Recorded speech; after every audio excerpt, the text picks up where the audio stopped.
جب آدمی ان کے نیچے آ جاتا ہے نا پھر اس کو پسل دیتے ہیں. بہت سا لوگ متاثر ہیں ان سے، مگر وہ اس لیے نہیں بولتے کہ ہمیں جماعت سے نکال دیں گے. انہوں نے نبی کریم صلی اللہ علیہ وسلم کا جاسا دے کے تو اس کا وصیہ نامہ بنایا ہوا ہے، نبی کریم صلی اللہ علیہ وسلم کے علاوہ کوئی چیز نہیں.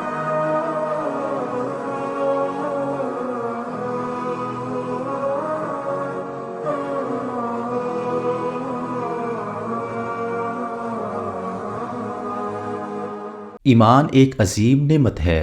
اس نعمت کی قدر و قیمت کا احساس ان لوگوں کو ہوتا ہے جو ایمان کے لیے اپنا مال، اپنی اولاد، اپنے ماں باپ اور بہن بھائیوں کی بھی قربانی دے دیتے ہیں. جناب نگر ملک پاکستان کا ایسا علاقہ ہے جہاں ایسی لازوال قربانیوں کی ان گنت داستانیں ہیں.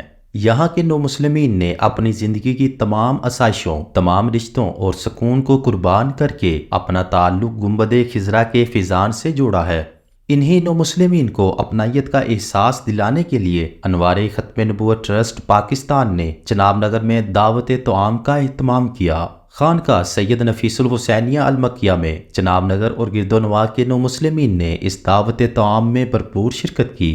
اپنے پیاروں کے چھن جانے کے غم میں نڈال ان نو مسلمین نے ایک دوسرے کو اپنا ایمانی بھائی بناتے ہوئے گلے لگایا. ان جذباتی مناظر کو دیکھ کر حاضرین محفل کے ایمان تازہ ہو گئے. دعوت طعام کے موقع پر اپنے نو مسلم بہن بھائیوں سے اظہار یکجہتی کے لیے ملک بھر سے سماجی، مذہبی اور تاجر رہنماؤں نے بھرپور شرکت کی. دعوت طعام کے موقع پر چیئرمین انوار ختم نبوت ٹرسٹ پاکستان قاری محمد رفیق صاحب نے کہا کہ جب ہمارے پاس محمد الرسول اللہ صلی اللہ علیہ وسلم ہیں، امام مہدی بھی ان کے در پہ آئیں گے، حضرت عیسیٰ علیہ السلام بھی انہی کی شریعت پر چلیں گے، تو ہم کسی اور کو کیوں ڈھونڈیں؟ حشر میں بھی پل صراط پر کوئی نبی اپنی امتوں کو نہیں گزارے گا، میرے حبیب اپنی امت کو پل صراط سے بھی گزاریں گے. جب عمل کا، اعمال کا وزن تلے گا تو میرے حبیب ہمیں کافی ہیں، وہی ہمارے اعمال کو تلوا دیں گے.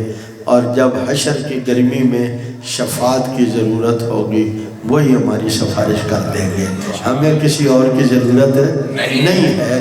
میری دعوت ہے ان لوگوں کو جو اس عقیدے سے ہٹ گئے اور حضور سے پھر کر کسی اور تلاش میں ہے، واپس آ جاؤ، حضور کے دامن سے وابستہ ہو جاؤ. ہم تمہیں اپنے سینے سے لگانے کے لیے اب بھی تیار ہیں. اس موقع پر نو مسلمین نے اپنے جذبات کا اظہار کرتے ہوئے کہا کہ انہوں نے نبی کریم صلی اللہ علیہ وسلم کا جاسا دے کے تو اس کا وصیہ نامہ بنایا ہوا ہے کہ یہ ہاں جنت ملے گی آپ کو، آپ اپنی جائیداد کا اتنا حصہ ادھر دو گے مرکز کو تو آپ کو جنت میں جگہ ملے گی، اگر جو نہ دے گا تو اس کو تو پھر ادھر عام قبرستان میں دفن کر دیتے ہیں. یہ سب پھر جو ان کے بڑے بڑے عہدے دار ہیں یہ کروڑوں کی کرپشن کرتے ہیں اسی چندوں کی وجہ سے. پہلے ਤਾਂ ਪਿਆਰ ਦੀਆਂ ਗੱਲਾਂ ਕਰਦੇ ਸੀ, ਜਦੋਂ ਪੱਕੇ ਹੋ ਗਏ ਫਿਰ ਇਹ ਜਨਾਬ ਜ਼ੁਲਮ ਵੀ ਕਰਦੇ ਸੀ, ਜ਼ਿਆਦਤੀ ਵੀ ਕਰਦੇ ਸੀ. ਫਰਜ਼ ਕੀਤਾ ਇਹ ਜਨਾਬ ਚੰਦੇ ਹੀ ਇਹਨਾਂ ਦੇ ਕੋਈ 5 7 ਕਿ 10 ਸੈਣਗੇ ਜਿਹੜੇ ਚਾਹੁੰਦੇ ਨੇ ਵੀ ਚੰਦੇ ਦਿਓ. ਮੈਂ ਇੱਕ ਮੋਚੀ ਦੀ ਦੁਕਾਨ ਬਣਾਈ ਹੈ, ਜ਼ਾਤ ਵੀ ਮੇਰੀ ਮੋਚੀ ਹੈ ਜਨਾਬ.